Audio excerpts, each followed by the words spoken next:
Portland Trailblazers did play in Miami. They did. And I think you kind of saw what the Blazers hope to see this season in that. A win? Well, not just a win, but something that made sense. And I think you saw Ant play well, Scoot play well, Denny play well, despite not having the stats really to back it up as far as like he went 5 of 10 from the free throw line and 1 of 6 from 3. But I think that if you're looking at what a productive day for Denny Advia is in this team, in this roster, it's all of the things. A double-double is it right there, right? And he went, 16, 10, and 5. Yeah. And that's like he should have had like 22, 10, and 5 because he hits 1 3 and 2 more free throws, which let's just say he's 70% from the line instead of 50%. Well, you add 5 more points to 16, pretty good. Now what was it, 16 or 18? I can remember. 16. Yeah. So you get a night like that and you have 21, 10, and 5. That's a pretty incredible night. That's a month. But that's the thing is, like, you look at his performances over the last couple of weeks, and you're like, that's kind of becoming norm. The thing that I said about Denny when they acquired him, like I said, when he's fully integrated, I think he's like a 17-7, 17-8, and 5 guy. And that's not an all-star, but it's like the highest end role player in the league. I think we get caught way too much in just stat line watching because I think where Blazer fans are right now is that there's this desperation, there's this want to have a star because this is a team that is truly something void of stars. When you have a roster full of role players, you want to see within the context of a game, as you said earlier, have the game make sense. And so many of the Blazers games have not made sense. Parts of it have made sense. It's looked bad at times. Last night, to your point of what Blazer fans are hoping to see, aside from wins and losses, what you want to see are the guys that are going to be here moving forward playing those roles that they will be productive moving forward. We talked about this with Scoot. It wasn't his biggest scoring night over the last 5-game stretch where he's been playing a lot better.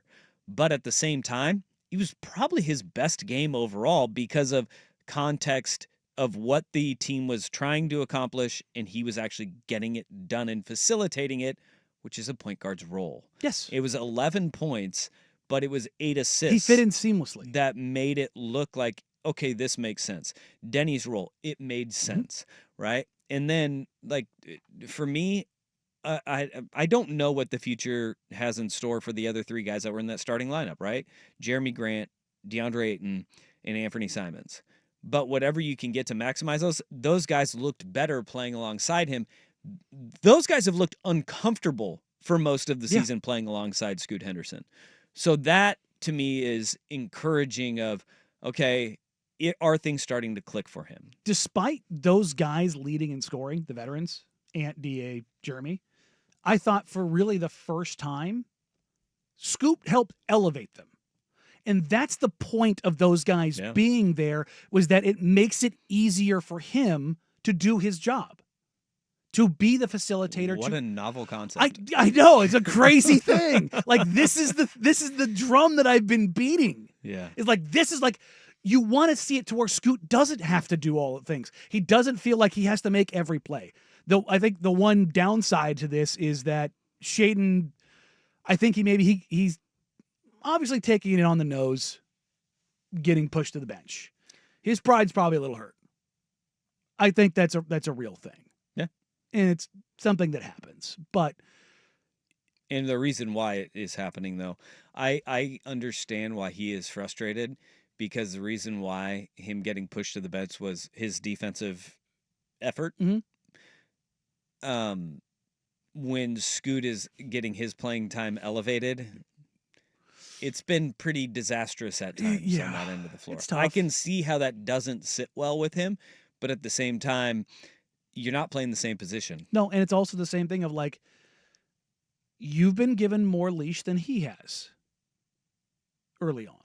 Now, you earned it, so to speak, but also there was a point in time where the other players didn't think you earned it. For sure. Remember his rookie year when he was getting tick over Nasir Little? I can tell you right now, the veterans in the locker room were not happy about that. No. Because they did not feel like he earned it. now Shaden's getting a little taste of that. Of like, well, he didn't. It's like, well, yeah, he's the new young shiny thing, bud. He's getting his opportunity now. Welcome to the rat race. That's what happens, my dude. And it's like, yeah, this is the same situation. Like, he is now elevated enough to where he's going to be given a little pass because he's showing a little something. The same thing that happened to you. The whole idea of like, yeah, you showed a little something. So you're getting a little bit more tick. You're getting like, if for everybody's like, I want the same rules for everybody, that's not how it exists. Yeah. You're like, even in a militant organization like the Miami Heat, you're seeing that play out in real time. Yeah. The same rules don't apply to Jimmy that apply to Khalil Ware. By the way, do you see rules are applying to Jimmy? Jimmy's been suspended for 2 games by the Miami Heat. My man was point shaving last night. No, he missed a team flight and on Wednesday. He had plans to join the Heat tonight. Now Miami is keeping him home for its 2-game road trip. That one they can suspend him for.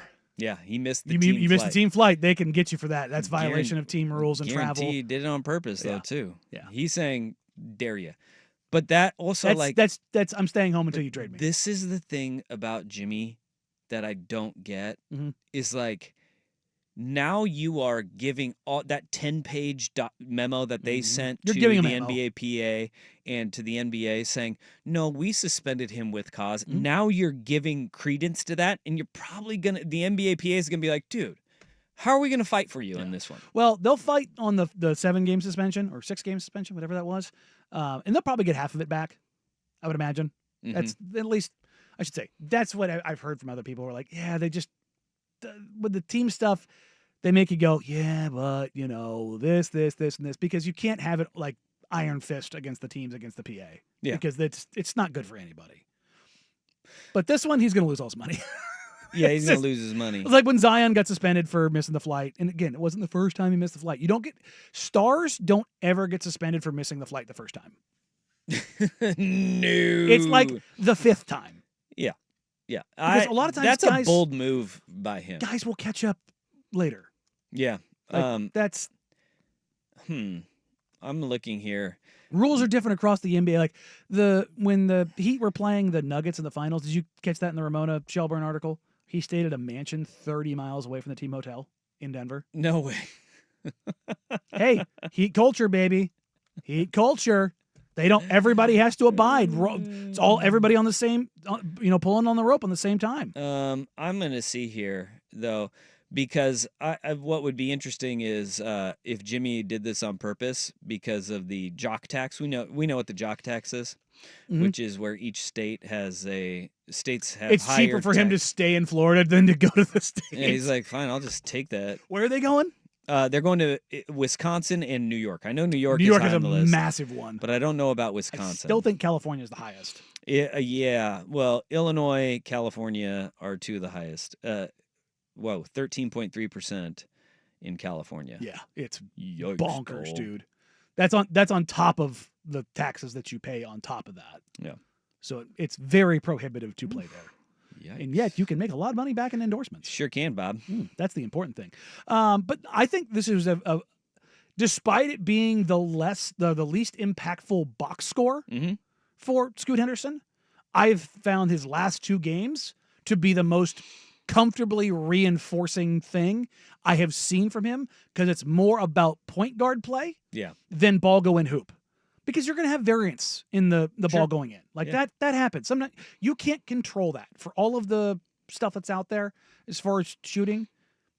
Some nights you just can't. What you can control is how you run the team, how you get your team into stuff, and how you set guys up. Boy, we're going coach speak here with the controllables, but it's true. It's true. It's particularly as when you're talking about a guy like Scoot. Yep. Like we're a guy who's not going to be leaned on to take 20-plus shots a night. Like that's not his profile. So if he starts doing that, like somebody asked me, I want to say probably 2 months ago, like my ideal outcome for Scoot. It was physical Andre Miller. Okay. Like, I like that. But not the post game, but like heady, smart, gets you into stuff, high-level passer, lob king. Look, because here's the thing. Scoot is a lob king.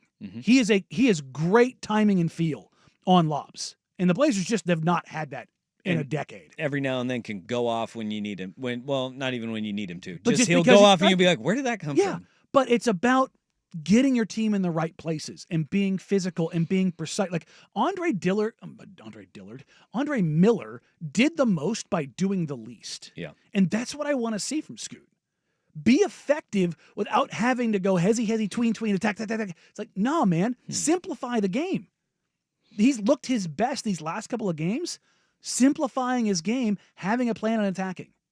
And it's looked so effortless. And that's the thing, is like, that has been missing for 95 games.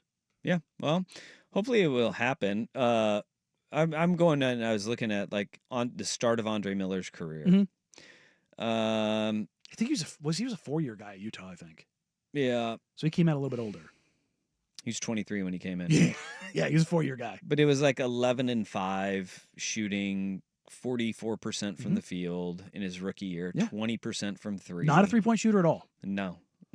And I think Scoot will end up being a better shooter.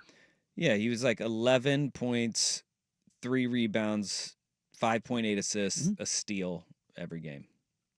I mean, that was Andre Miller's first year in the NBA.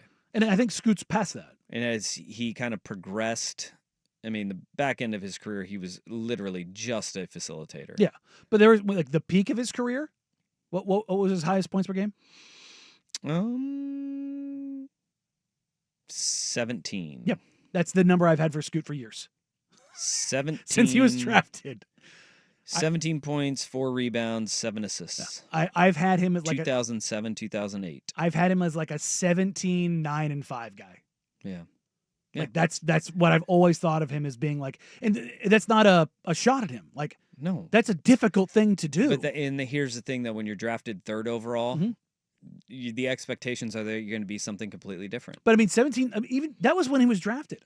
Yeah. Like 17, 9, like if you're flirting with a double-double every night. Well, I know, but I'm just saying the expectations, not by you, but from the masses, are that is, you should be a volume scorer. And Andre Miller was the 8th overall pick, not number 3 no, overall. But there's a big difference there, but he's still a top 10 pick.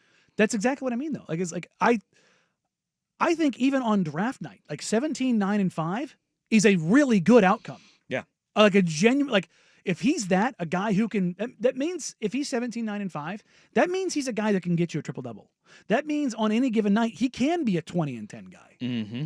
Like, if you're averaging 17, 9, and 5, that means on a normal night, you're plus, like, if you look at the NBA right now, how many guys are averaging that or better?